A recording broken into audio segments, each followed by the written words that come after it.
Oh, hello, my sweet friends. How are you guys?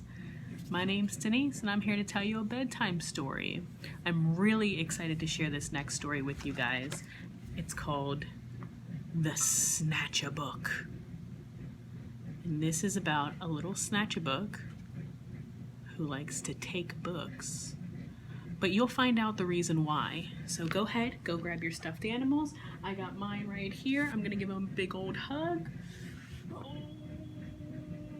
Oh, that was a good one. Thanks, Mark. Mwah. Put him back down. All right, guys, are you ready? Let's do it. This is called The Snatchabook. One dark, dark night in Burrowdown, a rabbit named Eliza Brown found a book and settled down. When a snatchabook flew into town.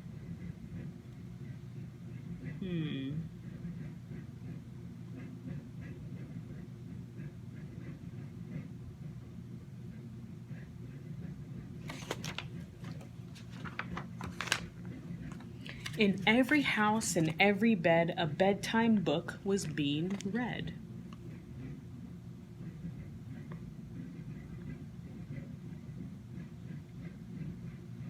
You can see all their little houses in the trees and under the trees.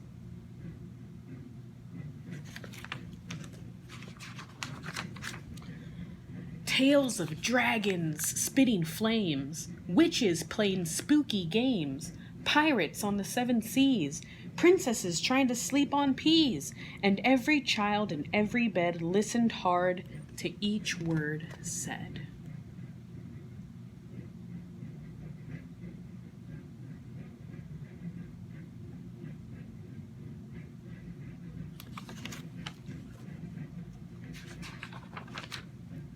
Eliza Brown at number 3 was reading quite contentedly.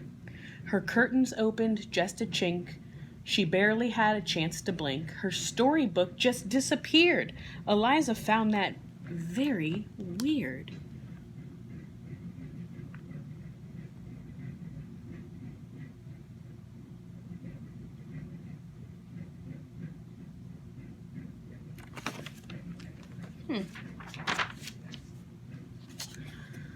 The little owls on Mommy's lap were quite surprised to hear a tap against their bedroom window glass. Tap, tap. The noise came really fast. Before they'd even looked down, the book was gone without a sound. The wind blew across the sky. The smallest squirrel heard a cry. "What's that?" she whispered to her dad. But then, and this was really bad, before they'd had a chance to look, she'd lost her favorite book.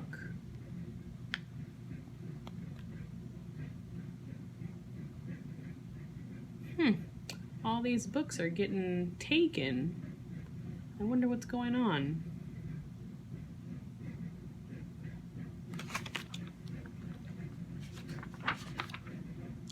And so it went night after night. Books disappeared from left and right. 5 books here and 6 books there. The shelves began to look quite bare. In Burrowdown, the rumors spread of book thieves under every bed. Eliza Brown, at number 3, was keen to solve the mystery.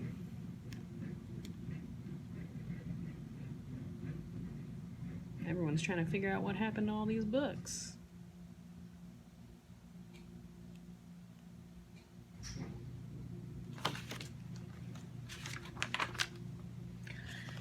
She planned one night to lie in wait and use a pile of books as bait. Long hours passed without a peep. She'd nearly fallen fast asleep when suddenly Eliza heard a flap of wings. A bat? A bird? Eliza saw a shadow loom enormous right across her room. What kind of monster could it be? Eliza thought. You don't scare me. And yet her heart was beating fast. She'd have to face the thief at last. That shadow looks pretty scary.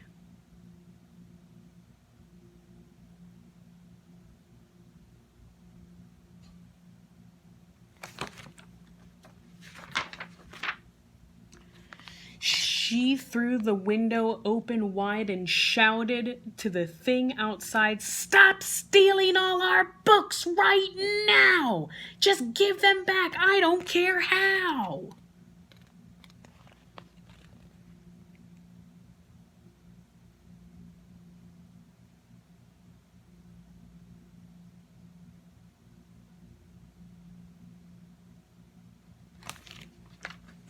She is angry. "I'm sorry," came a little voice. "I really am. I had no choice." Eliza looked down in surprise. She couldn't quite believe her eyes. "So who are you? And what's your name?" The creature hung its head in shame. He mumbled with a mournful look, "I'm just a little SNATCHABOOK."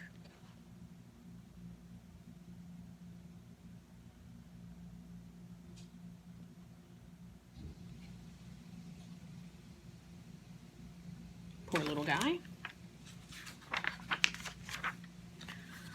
Eliza nodded solemnly. She sat the creature on her knee.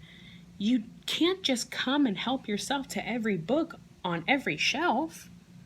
A tear rolled from the creature's eye, and softly he began to cry. "I know it's wrong, but can't you see? I've got no one to read to me." Eliza sighed. He looked so sad.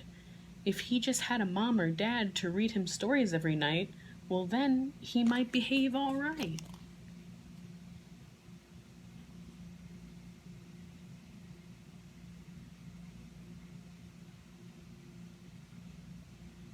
Aw, all he wants is a friend to read with. That very night they hatched a plan. And so the Snatchabook began.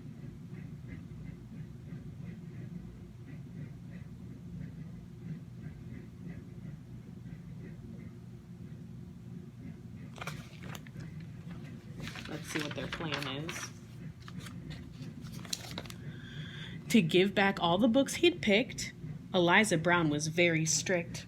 Then, trying hard to prove himself, he stacked them neatly on each shelf.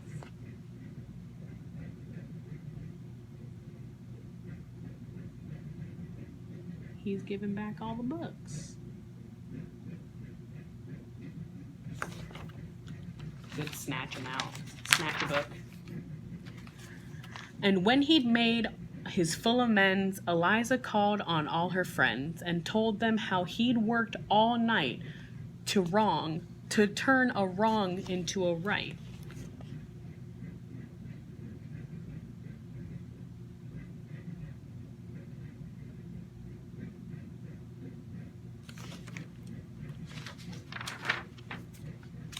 And now each night in burrow down, as darkness falls upon the town, in every house and every bed a bedtime book is being read.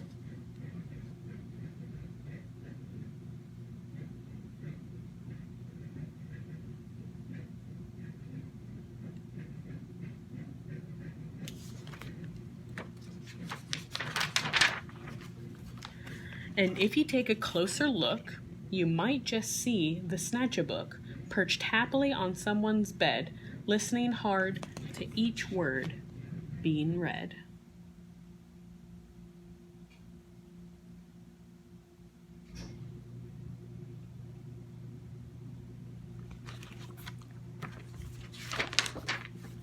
I loved that book so much.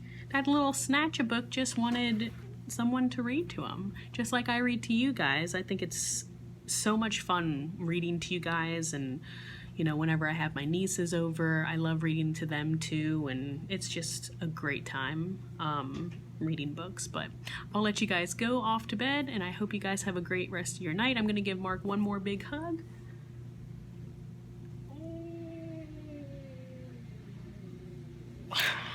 And I think he had a great time with you guys too. Thanks for letting us inside your homes.